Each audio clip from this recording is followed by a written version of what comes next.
اور زمین پر کوئی چلنے پھرنے والا نہیں مگر اس کا رزق اللہ کے ذمے ہے. وہ اس کے رہنے کی جگہ کو بھی جانتا ہے اور جہاں سونپا جاتا ہے اسے بھی. یہ سب کچھ کتاب روشن میں لکھا ہوا ہے. اور وہی تو ہے جس نے آسمانوں اور زمین کو 6 دن میں بنایا اور اس وقت اس کا عرش پانی پر تھا. تمہارے پیدا کرنے سے مقصود یہ ہے کہ وہ تم کو آزمائے کہ تم میں عمل کے لحاظ سے کون بہتر ہے. اور اے نبی، اگر تم کہو کہ تم لوگ مرنے کے بعد زندہ کر کے اٹھائے جاؤ گے تو کافر کہہ دیں گے کہ یہ تو کھلا جادو ہوا. اور اگر ایک مدت معین تک ہم ان سے عذاب روک دیں تو کہیں گے کہ کون سی چیز عذاب کو روکے ہوئے ہے. دیکھو، جس روز وہ ان پر واقع ہوگا پھر ٹلنے کا نہیں. اور جس چیز کا یہ مذاق اڑاتے ہیں وہ ان کو گھیر لے گی. اور اگر ہم انسان کو اپنے پاس سے نعمت بخشیں پھر اس سے اس کو چھین لے تو نا امید اور ناشکرا ہو جاتا ہے. اور اگر تکلیف پہنچنے کے بعد آسائش کا مزہ چکھائیں تو خوش ہو کر کہتا ہے کہ سب سختیاں مجھ سے دور ہو گئیں. بے شک وہ ہے ہی خوشی میں مست ہو جانے والا، بڑا فخر جتانے والا.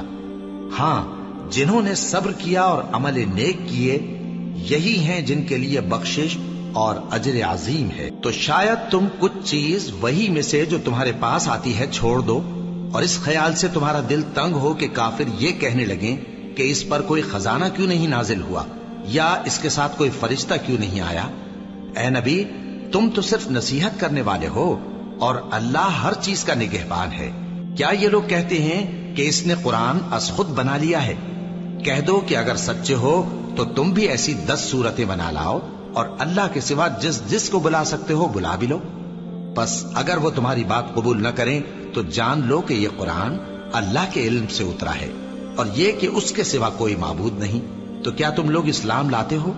جو لوگ دنیا کی زندگی اور اس کی زیب و زینت کے طالب ہوں ہم ان کے اعمال کا بدلہ انہیں دنیا ہی میں دے دیتے ہیں اور اس میں ان کی حق تلفی نہیں کی جاتی. یہ وہ لوگ ہیں جن کے لیے آخرت میں آتش جہنم کے سوا اور کچھ نہیں. اور جو عمل انہوں نے دنیا میں کیے سب برباد اور جو کچھ یہ کرتے رہے سب ضائع ہوا. بھلا جو لوگ اپنے پروردگار کی طرف سے دلیل روشن رکھتے ہوں اور ان کے ساتھ ایک آسمانی گواہ بھی اس کی جانب سے ہو اور اس سے پہلے موسیٰ کی کتاب ہو جو پیشوا اور رحمت ہے، تو کیا وہ قرآن پر ایمان نہیں لائیں گے؟ یہی لوگ تو اس پر ایمان لاتے ہیں.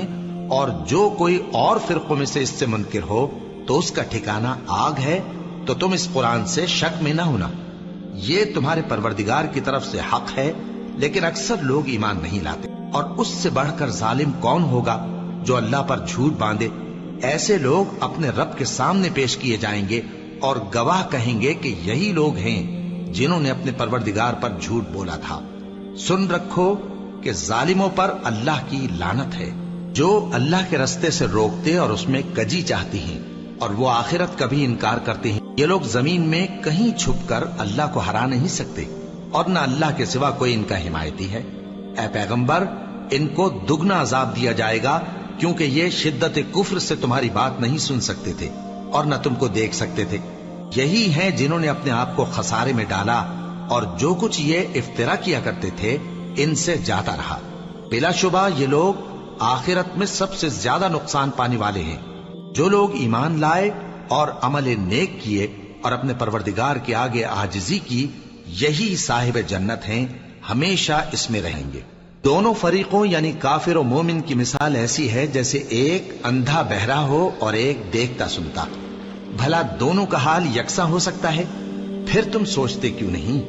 اور ہم نے نوح کو ان کی قوم کی طرف بھیجا تو انہوں نے ان سے کہا کہ میں تم کو کھول کھول کر ڈر سنانے اور یہ پیغام پہنچانے آیا ہوں کہ اللہ کے سوا کسی کی عبادت نہ کرو، مجھے تمہاری نسبت دردناک عذاب کا خوف ہے.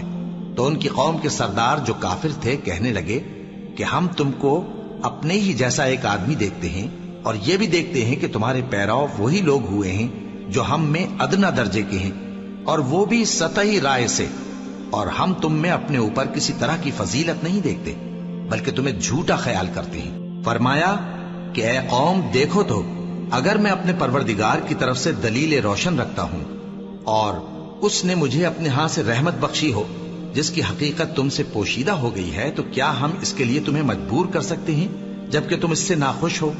اور اے قوم، میں اس نصیحت کے بدلے تم سے مال و زر کا مطالبہ تو نہیں کرتا. میرا صلہ تو اللہ کے ذمے ہے، اور جو لوگ ایمان لائے ہیں میں ان کو نکالنے والا بھی نہیں ہوں. وہ تو اپنے پروردگار سے ملنے والے ہیں، لیکن میں دیکھتا ہوں کہ تم لوگ نادانی کر رہے ہو. اے میری قوم، اگر میں ان کو نکال دوں تو اللہ کی گرفت سے بچانے کے لیے کون میری مدد کر سکتا ہے؟ بھلا تم غور کیوں نہیں کرتے؟ اور میں نہ تم سے یہ کہتا ہوں کہ میرے پاس اللہ کے خزانے ہیں، اور نہ یہ کہ میں غیب جانتا ہوں، اور نہ یہ کہتا ہوں کہ میں فرشتہ ہوں، اور نہ ان لوگوں کی نسبت جن کو تم حقارت کی نظر سے دیکھتے ہو یہ کہتا ہوں کہ اللہ ان کو بھلائی یعنی اعمال کی جزا نہیں دے گا. جو ان کے دلوں میں ہے اسے اللہ خوب جانتا ہے. اگر میں ایسا کہوں تو بے انصافوں میں ہو جاؤں. انہوں نے کہا کہ نوح، تم نے ہم سے جھگڑا تو کیا اور جھگڑا بھی بہت کیا. اب اگر تم سچے ہو تو جس چیز سے ہمیں ڈراتے ہو وہ ہم پر لا نازل کرو. نوح نے کہا کہ اس عذاب کو تو اللہ ہی چاہے گا تو نازل کرے گا، اور تم اللہ کو کسی طرح ہرا نہیں سکتے. اور اگر میں یہ چاہوں کہ تمہاری خیر خواہی کروں اور اللہ یہ چاہے کہ تمہیں گمراہ رہنے دے تو میری خیر خواہی تم کو کچھ فائدہ نہیں دے سکتی. وہی تمہارا پروردگار ہے اور تمہیں اسی کی طرف لوٹ کر جانا ہے.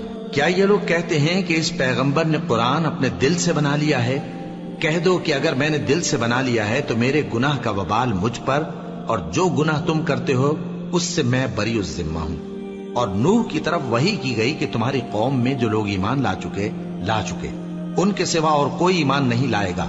تو جو کام یہ کر رہے ہیں ان کی وجہ سے غم نہ کھاؤ، اور ایک کشتی ہمارے حکم سے ہمارے سامنے بناؤ، اور جو لوگ ظالم ہیں ان کے بارے میں مجھ سے کچھ نہ کہنا، کیونکہ وہ ضرور غرق کر دیے جائیں گے. اور نوح نے کشتی بنانا شروع کر دی، اور جب ان کی قوم کے سردار ان کے پاس سے گزرتے تو ان سے تمسخر کرتے. وہ کہتے کہ اگر تم ہم سے تمسخر کرتے ہو تو جس طرح تم ہم سے تمسخر کرتے ہو اسی طرح ایک وقت ہم بھی تم سے تمسخر کریں گے، اور تم کو جلد معلوم ہو جائے گا کہ کس پر عذاب آتا ہے جو اسے رسوا کرے گا، اور کس پر ہمیشہ کا عذاب نازل ہوتا ہے. یہاں تک کہ جب ہمارا حکم آ پہنچا اور تنور جوش مارنے لگا تو ہم نے نوح کو حکم دیا کہ ہر قسم کے پالتو جانوروں میں سے جوڑا جوڑا یعنی ایک ایک نر اور ایک ایک مادہ لے لو، اور جس شخص کی نسبت حکم ہو چکا ہے کہ ہلاک ہو جائے گا اس کو چھوڑ کر اپنے گھر والوں کو اور جو ایمان لایا ہو اس کو کشتی میں سوار کر لو. اور ان کے ساتھ ایمان بہت ہی کم لوگ لائے تھے. نوح نے کہا کہ اللہ کا نام لے کر کہ اسی کے کرم سے اس کا چلنا اور ٹھہرنا ہے، اس میں سوار ہو جاؤ. بے شک میرا پروردگار بخشنے والا ہے، مہربان ہے. اور وہ ان کو لے کر طوفان کی لہروں میں چلنے لگی. لہریں کیا تھیں؟ گویا پہاڑ تھے. اس وقت نوح نے اپنے بیٹے کو جو کشتی سے الگ تھا پکارا کہ بیٹا ہمارے ساتھ سوار ہو جا اور کافروں میں شامل نہ ہو. اس نے کہا کہ میں ابھی پہاڑ سے جا لگوں گا، وہ مجھے پانی سے بچا لے گا. فرمایا کہ آج اللہ کے عذاب سے کوئی بچانے والا نہیں اور نہ کوئی بچ سکتا ہے مگر وہی جس پر اللہ رحم کرے. اتنے میں دونوں کے درمیان لہر حائل ہو گئی اور وہ ڈوب کر رہ گیا. اور حکم دیا گیا کہ اے زمین اپنا پانی نگل جا، اور اے آسمان تھم جا. اور پانی خشک ہو گیا اور کام تمام کر دیا گیا. اور کشتی کوہ جودی پر جا ٹھہری اور کہہ دیا گیا کہ بے انصاف لوگوں پر لعنت. اور نوح نے اپنے پروردگار کو پکارا اور کہا کہ پروردگار، میرا بیٹا بھی میرے گھر والوں میں ہے، تو اس کو بھی نجات دے. تیرا وعدہ سچا ہے اور تو بہترین حاکم ہے. اللہ نے فرمایا کہ اے نوح، وہ تیرے گھر والوں میں نہیں ہے، وہ تو سراسر بد عمل ہے. تو جس چیز کی تم کو حقیقت معلوم نہیں اس کے بارے میں مجھ سے درخواست ہی نہ کرو، اور میں تم کو نصیحت کرتا ہوں کہ نادان نہ بنو. نوح نے کہا پروردگار، میں تجھ سے پناہ مانگتا ہوں کہ ایسی چیز کی تجھ سے درخواست کروں جس کی حقیقت مجھے معلوم نہیں، اور اگر تو مجھے نہیں بخشے گا اور مجھ پر رحم نہیں فرمائے گا تو میں تباہ ہو جاؤں گا. حکم ہوا کہ نوح ہماری طرف سے سلامتی اور برکتوں کے ساتھ جو تم پر اور تمہارے ساتھ کی جماعتوں پر نازل کی گئی ہیں اتر آؤ. اور کچھ اور جماعتیں ہوں گی جن کو ہم دنیا کے فوائد سے بہرہ مند کریں گے، پھر ان کو ہماری طرف سے عذاب علیم پہنچے گا. یہ حالات غیب کی خبروں میں سے ہیں جو ہم تمہاری طرف بھیجتے ہیں، اور اس سے پہلے نہ تم ہی ان کو جانتے تھے اور نہ تمہاری قوم ہی ان سے واقف تھی. تو صبر کرو کہ انجام پرہیزگاروں ہی کا بھلا ہے. اور ہم نے قوم عاد کی طرف ان کے بھائی ہود کو بھیجا. انہوں نے کہا اے میری قوم اللہ ہی کی عبادت کرو، اس کے سوا تمہارا کوئی معبود نہیں. تم شرک کر کے اللہ پر محض بہتان باندھتے ہو. میری قوم میں اس واعظ و نصیحت کا تم سے کچھ صلہ نہیں مانگتا. میرا صلہ تو اس کے ذمے ہے جس نے مجھے پیدا کیا. بھلا تم سمجھتے کیوں نہیں؟ اور اے قوم اپنے پروردگار سے بخشش مانگو، پھر اس کے آگے توبہ کرو. وہ تم پر آسمان سے موسلا دھار بارش برسائے گا اور تمہاری طاقت پر طاقت بڑھائے گا. اور دیکھو گناہگار بن کر روگردانی نہ کرو. وہ بولے ہود تم ہمارے پاس کوئی دلیل ظاہر نہیں لائے، اور ہم صرف تمہارے کہنے سے نہ اپنے معبودوں کو چھوڑنے والے ہیں اور نہ تم پر ایمان لانے والے ہیں. ہم تو یہ سمجھتے ہیں کہ ہمارے کسی معبود نے تمہیں تکلیف پہنچا کر دیوانہ کر دیا ہے. انہوں نے کہا کہ میں اللہ کو گواہ کرتا ہوں اور تم بھی گواہ رہو کہ جن کو تم اللہ کا شریک بناتے ہو میں ان سے بیزار ہوں. یعنی جن کی اللہ کے سوا عبادت کرتے ہو تو تم سب مل کر میرے بارے میں جو تدبیر کرنی چاہو کر لو اور مجھے مہلت نہ دو. میں اللہ پر جو میرا اور تمہارا سب کا پروردگار ہے بھروسہ رکھتا ہوں. زمین پر جو چلنے پھرنے والا ہے وہ اللہ کے قبضہ قدرت میں ہے. بے شک میرا پروردگار سیدھے رستے پر ہے. اب اگر تم روگردانی کرو گے تو جو پیغام میرے ذریعے تمہاری طرف بھیجا گیا ہے وہ میں نے تمہیں پہنچا دیا ہے، اور میرا پروردگار تمہاری جگہ اور لوگوں کو لا بسائے گا، اور تم اللہ کا کچھ بھی نہیں بگاڑ سکو گے. میرا پروردگار تو ہر چیز پر نگہبان ہے. اور جب ہمارا حکم عذاب آ پہنچا تو ہم نے ہود کو اور جو لوگ ان کے ساتھ ایمان لائے تھے ان کو اپنی مہربانی سے بچا لیا اور انہیں عذاب شدید سے نجات دی. یہ وہی قوم عاد ہے جس نے اللہ کی نشانیوں سے انکار کیا اور اس کے پیغمبروں کی نافرمانی کی اور ہر سرکش و متکبر کا کہا مانا. اور اس دنیا میں بھی لعنت ان کے پیچھے لگی رہی اور قیامت کے دن بھی لگی رہے گی. دیکھو قوم عاد نے اپنے پروردگار سے کفر کیا، اور سن رکھو قوم عاد پر پھٹکار ہے جو ہود کی قوم تھی. اور قوم سمود کی طرف ان کے بھائی صالح کو بھیجا تو انہوں نے کہا اے قوم اللہ ہی کی عبادت کرو، اس کے سوا تمہارا کوئی معبود نہیں. اسی نے تم کو زمین سے پیدا کیا اور اس میں آباد کیا، تو اس سے مغفرت مانگو اور اس کے آگے توبہ کرو. بے شک میرا پروردگار نزدیک بھی ہے اور دعا کا قبول کرنے والا بھی ہے. انہوں نے کہا کہ صالح اس سے پہلے ہم تم سے کئی طرح کی امیدیں رکھتے تھے، اب وہ منقطع ہو گئی. کیا تم ہم کو ان چیزوں سے منع کرتے ہو جن کو ہمارے بزرگ پوجتے آئے ہیں؟ اور جس بات کی طرف تم ہمیں بلاتے ہو اس کی طرف سے ہم بڑے بھاری شک میں ہیں. صالح نے کہا اے میری قوم بھلا دیکھو تو اگر میں اپنے پروردگار کی طرف سے کھلی دلیل پر ہوں اور اس نے مجھے اپنے ہاتھ سے نبوت کی نعمت بخشی ہو، تو اگر میں اللہ کی نافرمانی کروں تو اس کے سامنے میری کون مدد کرے گا؟ تم تو کفر کی باتوں سے میرا نقصان ہی کرتے ہو. اور یہ بھی کہا کہ اے قوم یہ اللہ کی اونٹنی تمہارے لیے ایک نشانی یعنی معجزہ ہے، تو اس کو چھوڑ دو کہ اللہ کی زمین میں جہاں چاہے چرتی پھرے، اور اس کو کسی طرح کی تکلیف نہ دینا ورنہ تمہیں جلد عذاب آ پکڑے گا. مگر انہوں نے اس کو کاٹ ڈالا. تو صالح نے کہا کہ اپنے گھروں میں 3 دن اور فائدے اٹھا لو، یہ وعدہ ہے کہ جھوٹا نہ ہوگا. پس جب ہمارا حکم آ گیا تو ہم نے صالح کو اور جو لوگ ان کے ساتھ ایمان لائے تھے ان کو اپنی مہربانی سے بچا لیا اور اس دن کی رسوائی سے محفوظ رکھا. بے شک تمہارا پروردگار طاقتور ہے، زبردست ہے. اور جن لوگوں نے ظلم کیا تھا ان کو چنگھاڑ کی صورت میں عذاب نے آ پکڑا تو وہ اپنے گھروں میں اوندھے پڑے رہ گئے، گویا کبھی ان میں بسے ہی نہ تھے.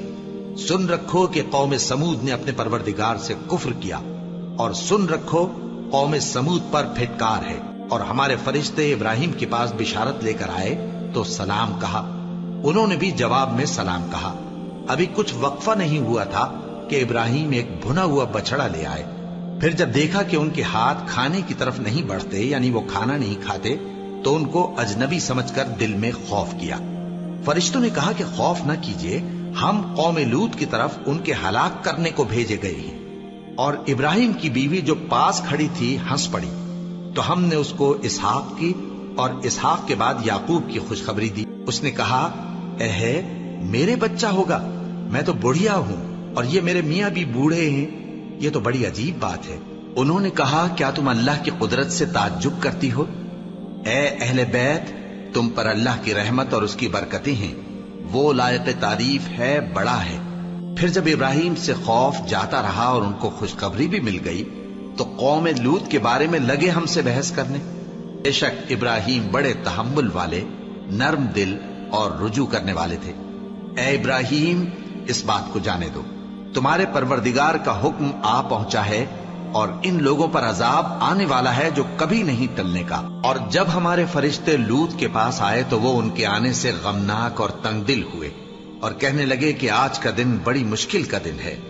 اور لوط کی قوم کے لوگ ان کے پاس بے تحاشا دوڑتے ہوئے آئے اور یہ لوگ پہلے ہی سے انتہائی بیہودہ حرکتیں کیا کرتے تھے۔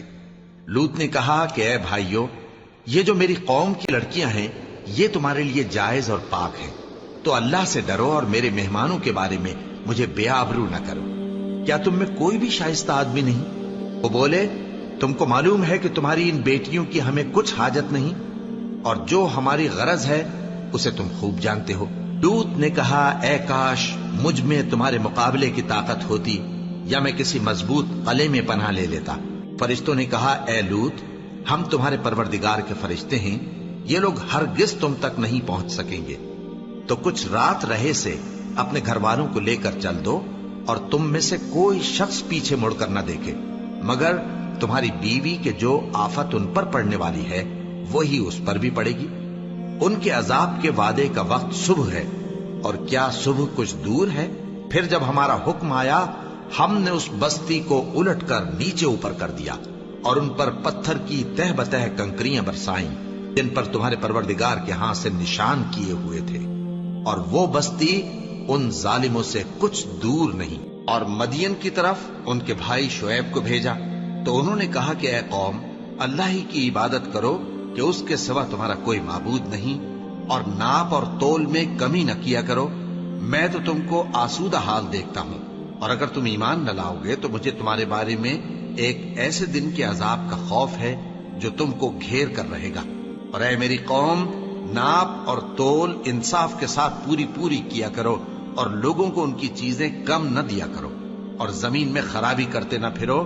اگر تم کو میرے کہنے کا یقین ہو تو اللہ کا دیا ہوا نفع ہی تمہارے لیے بہتر ہے، اور میں تمہارا نگہبان نہیں ہوں۔ انہوں نے کہا اے شعیب، کیا تمہاری نماز تمہیں یہ سکھاتی ہے کہ جن کو ہمارے باپ دادا پوجتے آئے ہیں ہم ان کو ترک کر دیں، یا اپنے مال میں تصرف کرنا چاہیں تو نہ کریں؟ تم تو بڑے نرم دل اور بڑے سیدھے ہو۔ انہوں نے کہا کہ اے قوم، دیکھو تو اگر میں اپنے پروردگار کی طرف سے دلیل روشن پر ہوں اور اس نے اپنے ہاں سے مجھے نیک روزی دی ہو تو کیا میں اپنا فرض ادا نہ کروں؟ اور میں نہیں چاہتا کہ جس بات سے میں تمہیں منع کروں خود اس کو کرنے لگوں۔ میں تو جہاں تک مجھ سے ہو سکے تمہارے معاملات کی اصلاح چاہتا ہوں، اور اس بارے میں مجھے توفیق کا ملنا اللہ ہی کے فضل سے ہے۔ میں اسی پر بھروسہ رکھتا ہوں اور اسی کی طرف رجوع کرتا ہوں۔ اور اے قوم، میری مخالفت تم سے کوئی ایسا کام نہ کرا دے کہ جیسی مصیبت نوح کی قوم یا ہود کی قوم یا صالح کی قوم پر واقع ہوئی تھی ویسی ہی مصیبت تم پر واقع ہو۔ اور لوط کی قوم کا زمانہ تو تم سے کچھ دور نہیں، اور اپنے پروردگار سے بخشش مانگو اور اس کے آگے توبہ کرو، بے شک میرا پروردگار بڑا مہربان ہے، بہت محبت کرنے والا ہے۔ انہوں نے کہا کہ شعیب، تمہاری بہت سی باتیں ہماری سمجھ میں نہیں آتی، اور ہم دیکھتے ہیں کہ تم ہم میں کمزور بھی ہو، اور اگر تمہارے بھائی بند نہ ہوتے تو ہم تم کو سنسار کر دیتے، اور تم ہم پر کسی طرح بھی غالب نہیں ہو۔ انہوں نے کہا کہ اے قوم، کیا میرے بھائی بندوں کا دباؤ تم پر اللہ سے زیادہ ہے، اور اس کو تم نے پیٹھ پیچھے ڈال رکھا ہے؟ میرا پروردگار تو تمہارے سب اعمال کا احاطہ کیے ہوئے ہے۔ اور اے قوم، تم اپنی جگہ کام کیے جاؤ، میں اپنی جگہ کام کیے جاتا ہوں۔ تم کو ان قریب معلوم ہو جائے گا کہ رسوا کرنے والا عذاب کس پر آتا ہے اور جھوٹا کون ہے، اور تم بھی انتظار کرو، میں بھی تمہارے ساتھ انتظار کرتا ہوں۔ اور جب ہمارا حکم آ پہنچا تو ہم نے شعیب کو اور جو لوگ ان کے ساتھ ایمان لائے تھے ان کو تو اپنی رحمت سے بچا لیا، اور جو ظالم تھے ان کو چنگھاڑ نے آ دبوچا، تو وہ اپنے گھروں میں اوندھے پڑے رہ گئے، گویا ان میں کبھی بسے ہی نہ تھے۔ سن رکھو کہ مدین پر ویسی ہی پھٹکار ہے جیسی سمود پر پھٹکار تھی۔ اور ہم نے موسیٰ کو اپنی نشانیاں اور دلیل روشن دے کر بھیجا فرعون اور اس کے سرداروں کی طرف، تو وہ فرعون ہی کے حکم پر چلتے رہے، حالانکہ فرعون کا حکم درست نہیں تھا۔ وہ قیامت کے دن اپنی قوم کے آگے آگے چلے گا، پھر ان کو دوزخ میں جا اتارے گا، اور جس مقام پر وہ اتارے جائیں گے وہ برا ہے۔ اور اس جہان میں بھی لعنت ان کے پیچھے لگا دی گئی، اور قیامت کے دن بھی پیچھے لگی رہے گی۔ جو انعام ان کو ملا ہے برا ہے۔ یہ پرانی بستیوں کے تھوڑے سے حالات ہیں جو ہم تم سے بیان کرتے ہیں، ان میں سے بعض تو باقی ہیں اور بعض تہس نہس ہو گئیں۔ اور ہم نے ان لوگوں پر ظلم نہیں کیا بلکہ انہوں نے خود اپنے اوپر ظلم کیا۔ غرض جب تمہارے پروردگار کا حکم آ پہنچا تو جن معبودوں کو وہ اللہ کے سوا پکارا کرتے تھے وہ ان کے کچھ بھی کام نہ آئے، اور بربادی کے سوا انہیں اور کچھ نہ دے سکے۔ اور تمہارا پروردگار جب نافرمان بستیوں کو پکڑا کرتا ہے تو اس کی پکڑ اسی طرح کی ہوتی ہے، بے شک اس کی پکڑ دکھ دینے والی سخت ہے۔ ان قصوں میں اس شخص کے لیے جو عذاب آخرت سے ڈرے عبرت ہے۔ یہ وہ دن ہوگا جس میں سب اکٹھے کیے جائیں گے، اور یہی وہ دن ہوگا جس میں سب اللہ کے روبرو حاضر کیے جائیں گے، اور ہم اس کے لانے میں ایک وقت معین تک تاخیر کر رہے ہیں۔ جس روز وہ آ جائے گا تو کوئی شخص اللہ کے حکم کے بغیر بول بھی نہیں سکے گا۔ پھر ان میں سے کچھ بدبخت ہوں گے اور کچھ نیک بخت۔ تو جو بدبخت ہوں گے وہ دوزخ میں ڈال دیے جائیں گے، اس میں ان کو چلانا اور دھاڑنا ہوگا۔ جب تک آسمان و زمین ہیں وہ اسی میں رہیں گے مگر جتنا تمہارا پروردگار چاہے۔ بے شک تمہارا پروردگار جو چاہتا ہے کر دیتا ہے۔ اور جو نیک بخت ہوں گے وہ بہشت میں داخل کیے جائیں گے، اور جب تک آسمان اور زمین ہیں ہمیشہ اسی میں رہیں گے مگر جتنا تمہارا پروردگار چاہے۔ یہ اللہ کی بخشش ہے جو کبھی منقطع نہیں ہوگی۔ تو یہ لوگ جو غیر اللہ کی پرستش کرتے ہیں اس سے تم شک میں نہ پڑنا۔ یہ اسی طرح پرستش کرتے ہیں جس طرح پہلے سے ان کے باپ دادا پرستش کرتے آئے ہیں، اور ہم ان کو ان کا حصہ پورا پورا بغیر کچھ کم کیے دینے والے ہیں۔ اور ہم نے موسیٰ کو کتاب دی تو اس میں اختلاف کیا گیا، اور اگر تمہارے پروردگار کی طرف سے ایک بات پہلے نہ ہو چکی ہوتی تو ان میں فیصلہ کر دیا جاتا، اور وہ تو اس کی طرف سے بڑے بھاری شک میں پڑے ہوئے ہیں۔ اور تمہارا پروردگار ان سب کو قیامت کے دن ان کے اعمال کا پورا پورا بدلہ دے گا۔ بے شک جو عمل یہ کرتے ہیں وہ اس سے واقف ہے۔ سو اے پیغمبر، جیسا تم کو حکم ہوتا ہے اس پر تم اور جو لوگ تمہارے ساتھ تائب ہوئے ہیں قائم رہو، اور حد سے تجاوز نہ کرنا، وہ تمہارے سب اعمال کو دیکھ رہا ہے۔ اور مسلمانوں، جو لوگ ظالم ہیں ان کی طرف مائل نہ ہونا، نہیں تو تمہیں بھی دوزخ کی آگ آ لپٹے گی، اور اللہ کے سوا تمہارے کوئی دوست نہیں ہوں گے، پھر تمہیں کوئی مدد بھی نہ ملے گی۔ اور دن کے دونوں سروں یعنی صبح اور شام کے اوقات میں اور رات کی چند ساعتوں میں نماز پڑھا کرو، کچھ شک نہیں کہ نیکیاں گناہوں کو دور کر دیتی ہیں۔ یہ ان کے لیے نصیحت ہے جو نصیحت قبول کرنے والے ہیں۔ اور صبر کیے رہو کہ اللہ نیکوکاروں کا اجر ضائع نہیں کرتا۔ تو جو امتیں تم سے پہلے گزر چکی ہیں ان میں ایسے ہوش مند کیوں نہ ہوئے جو ملک میں خرابی کرنے سے روکتے؟ ہاں، ایسے تھوڑے سے تھے جن کو ہم نے ان میں سے نجات بخشی، اور جو ظالم تھے وہ انہی باتوں کے پیچھے لگے رہے جن میں عیش و آرام تھا، اور وہ گناہوں میں ڈوبے ہوئے تھے۔ اور تمہارا پروردگار ایسا نہیں ہے کہ بستیوں کو جبکہ وہاں کے باشندے نیکوکار ہوں از راہ ظلم تباہ کر دے۔ اور اگر تمہارا پروردگار چاہتا تو تمام لوگوں کو ایک ہی جماعت کر دیتا، اور وہ برابر اختلاف کرتے رہیں گے، مگر جن پر تمہارا پروردگار رحم فرمائے۔ اور اسی لیے اس نے ان کو پیدا کیا ہے، اور تمہارے پروردگار کا قول پورا ہو گیا کہ میں دوزخ کو جنوں اور انسانوں سب سے بھر دوں گا۔ اور اے نبی اور پیغمبروں کے وہ سب حالات جو ہم تم سے بیان کرتے ہیں ان سے ہم تمہارے دل کو جمائے رکھتے ہیں، اور ان حالات میں تمہارے پاس حق پہنچ گیا، اور یہ مومنوں کے لیے نصیحت اور عبرت ہے۔ اور جو لوگ ایمان نہیں لائے ان سے کہہ دو کہ تم اپنی جگہ عمل کیے جاؤ، ہم اپنی جگہ عمل کیے جاتے ہیں، اور نتیجہ اعمال کا تم بھی انتظار کرو، ہم بھی انتظار کرتے ہیں۔ اور آسمانوں اور زمین کی چھپی چیزوں کا علم اللہ ہی کو ہے، اور تمام معاملات اسی کی طرف رجوع کیے جائیں گے، تو اسی کی عبادت کرو اور اسی پر بھروسہ رکھو، اور جو کچھ تم لوگ کر رہے ہو تمہارا پروردگار اس سے بے خبر نہیں۔ شروع اللہ کا نام لے کر جو بڑا مہربان نہایت رحم والا ہے۔ الف لام را، یہ کتاب روشن کی آیتیں ہیں۔ ہم نے اس قرآن کو عربی میں نازل کیا ہے تاکہ تم لوگ سمجھ سکو۔ اے پیغمبر، ہم اس قرآن کے ذریعے سے جو ہم نے تمہاری طرف بھیجا ہے تمہیں ایک نہایت اچھا قصہ سناتے ہیں، اور تم اس سے پہلے بے خبر تھے۔ جب یوسف نے اپنے والد سے کہا کہ ابا، میں نے خواب میں 11 ستاروں اور سورج اور چاند کو دیکھا ہے، دیکھتا کیا ہوں کہ وہ مجھے سجدہ کر رہی ہیں۔ انہوں نے کہا کہ بیٹا، اپنے خواب کا ذکر اپنے بھائیوں سے نہ کرنا، نہیں تو وہ تمہارے حق میں کوئی چال چلیں گے۔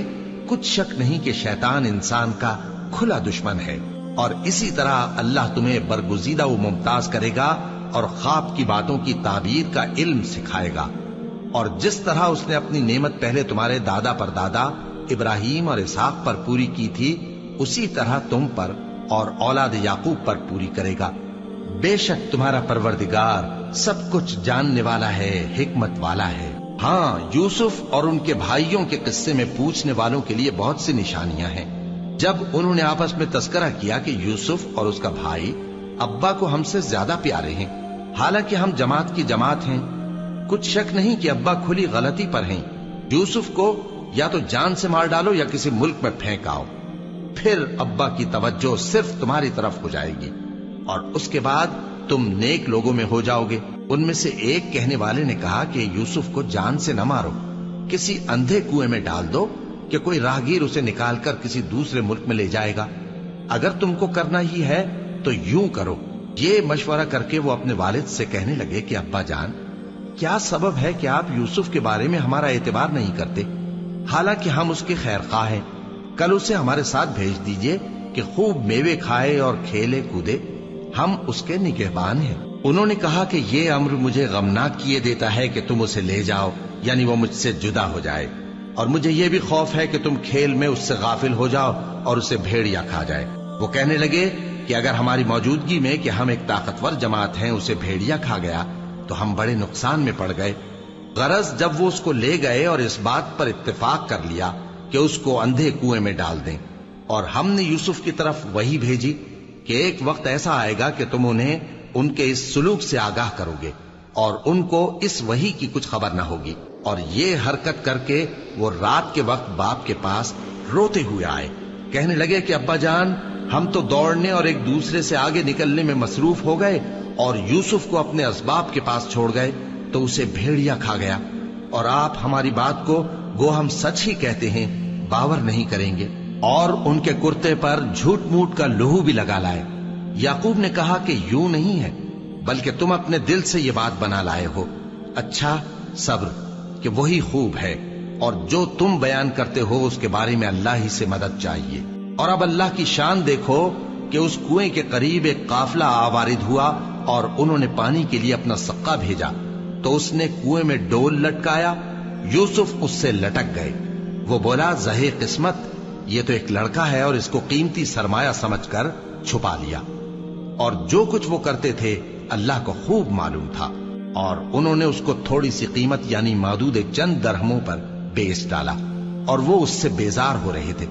اور مصر میں جس شخص نے اس کو خریدا اس نے اپنی بیوی سے، جس کا نام زلیخا تھا، کہا کہ اس کو عزت و اکرام سے رکھو، عجب نہیں کہ یہ ہمیں فائدہ دے یا ہم اسے بیٹا بنا لیں۔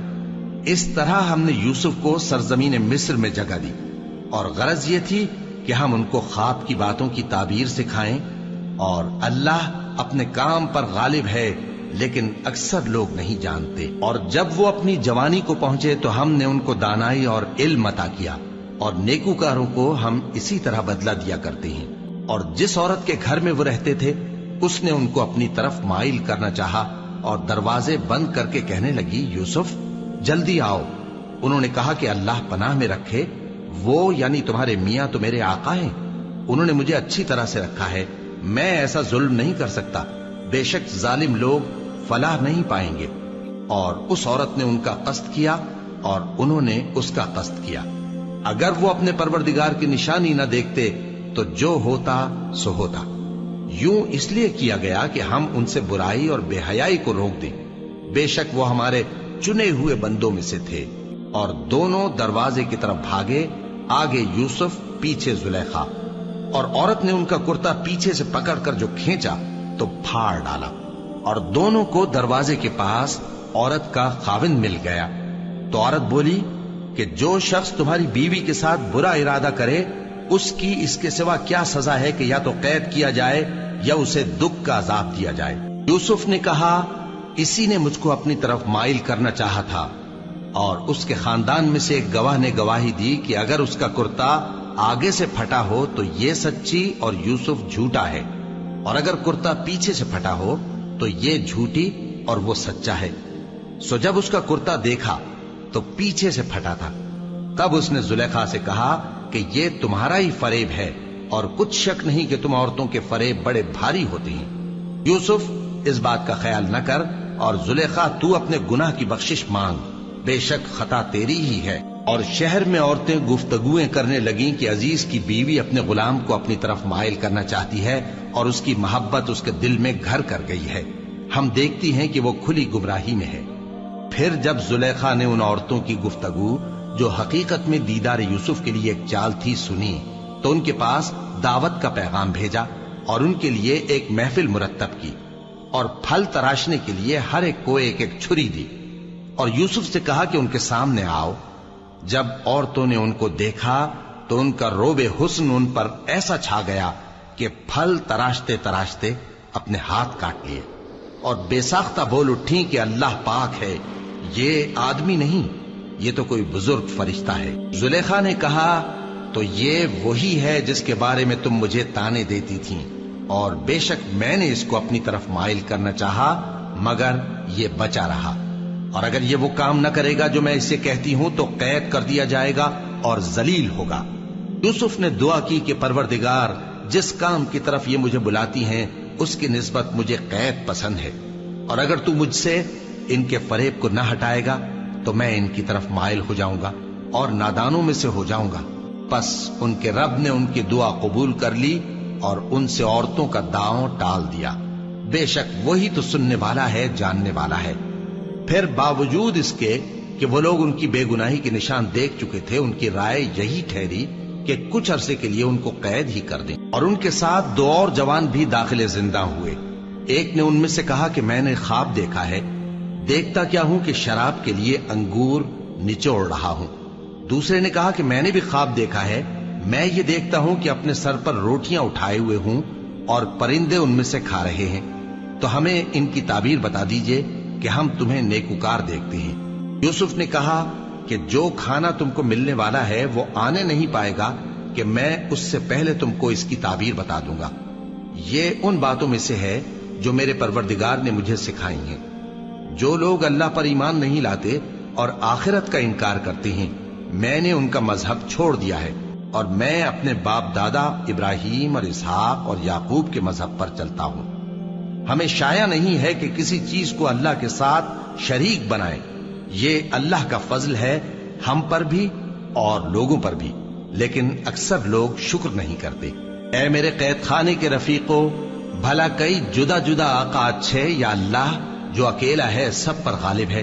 جن چیزوں کی تم اللہ کے سوا پرستش کرتے ہو وہ صرف نام ہی نام ہیں جو تم نے اور تمہارے باپ دادا نے رکھ لیے ہیں، اللہ نے ان کی کوئی سند نازل نہیں کی۔ سن رکھو کہ اللہ کے سوا کسی کی حکومت نہیں ہے، اس نے ارشاد فرمایا ہے کہ اس کے سوا کسی کی عبادت نہ کرو، یہی سیدھا دین ہے، لیکن اکثر لوگ نہیں جانتے۔ اے میرے قید خانے کے رفیقو، تم میں سے ایک جو پہلا خواب بیان کرنے والا ہے وہ تو اپنے آقا کو شراب پلایا کرے گا، اور جو دوسرا ہے وہ سولی دیا جائے گا، اور پرندے اس کا سر نوچ کھائیں گے۔ جو بات تم مجھ سے پوچھتے تھے وہ فیصل ہو چکی ہے، اور ان دونوں میں سے جس کی نسبت یوسف نے خیال کیا کہ وہ رہائی پا جائے گا، اس سے کہا کہ اپنے آقا سے میرا ذکر بھی کر دینا۔ پھر شیطان نے اسے ان کا اپنے آقا سے ذکر کرنا بھلا دیا، اور یوسف کئی برس قید خانے ہی میں رہے۔ اور بادشاہ نے کہا کہ میں نے خواب دیکھا ہے، دیکھتا کیا ہوں کہ 7 موٹی گائیں ہیں جن کو 7 دبلی گائیں کھا رہی ہیں، اور 7 خوشے سبز ہیں اور 7 خشک۔ اے درباریو، اگر تم خوابوں کی تعبیر دے سکتے ہو تو مجھے میرے خواب کی تعبیر بتاؤ۔ انہوں نے کہا یہ خواب تو پریشان خیالی سے ہیں اور ہمیں ایسے خوابوں کی تعبیر نہیں آتی. اور وہ شخص جو دونوں قیدیوں میں سے رہائی پا گیا تھا اور جسے مدت کے بعد وہ بات یاد آ گئی، بول اٹھا کہ میں آپ کو اس کی تعبیر لا بتاتا ہوں، مجھے قید خانے جانے کی اجازت دیجیے. غرض وہ یوسف کے پاس آیا اور کہنے لگا، یوسف، اے بڑے سچے یوسف، ہمیں اس خواب کی تعبیر بتائیے کہ 7 موٹی گایوں کو 7 دبلی گائیں کھا رہی ہیں اور 7 خوشے سبز ہیں اور 7 سوکھے، تاکہ میں لوگوں کے پاس واپس جا کر تعبیر بتاؤں. عجب نہیں کہ وہ تمہاری قدر جانے. انہوں نے کہا کہ تم لوگ 7 سال متواتر کھیتی کرتے رہو گے، تو جو غلہ کاٹو تو تھوڑے سے غلے کے سوا جو کھانے میں آئے باقی کو خوشوں میں ہی رہنے دینا. پھر اس کے بعد خشک سالی کے 7 سخت سال آئیں گے کہ جو غلہ تم نے جمع کر رکھا ہوگا وہ سب کو کھا جائیں گے، صرف وہی تھوڑا سا رہ جائے گا جو تم احتیاط سے رکھ چھوڑو گے. پھر اس کے بعد ایک ایسا سال آئے گا کہ خوب مے برسے گا اور لوگ اس میں رس نچوڑیں گے. اور یہ تعبیر سن کر بادشاہ نے حکم دیا کہ یوسف کو میرے پاس لے آؤ. سو جب قاصد ان کے پاس گیا تو انہوں نے کہا کہ اپنے آقا کے پاس واپس جاؤ اور اس سے پوچھو کہ ان عورتوں کا کیا حال ہے جنہوں نے اپنے ہاتھ کاٹ لیے تھے. بے شک میرا پروردگار ان کے فریب سے خوب واقف ہے. بادشاہ نے عورتوں سے پوچھا کہ تمہارا کیا قصہ تھا جب تم نے یوسف کو اپنی طرف مائل کرنا چاہا؟ سب بول اٹھیں کہ اللہ پاک ہے، ہم نے اس میں کوئی برائی معلوم نہیں کی. عزیز کی بیوی نے کہا، اب سچی بات تو ظاہر ہو ہی گئی ہے. اصل یہ ہے کہ میں نے اس کو اپنی طرف مائل کرنا چاہا تھا اور وہ بے شک سچا ہے. یوسف نے کہا کہ میں نے یہ بات اس لیے پوچھی ہے کہ عزیز کو یقین ہو جائے کہ میں نے اس کی پیٹھ پیچھے اس کی امانت میں خیانت نہیں کی، اور اللہ خیانت کرنے والوں کی چال کو چلنے نہیں دیتا.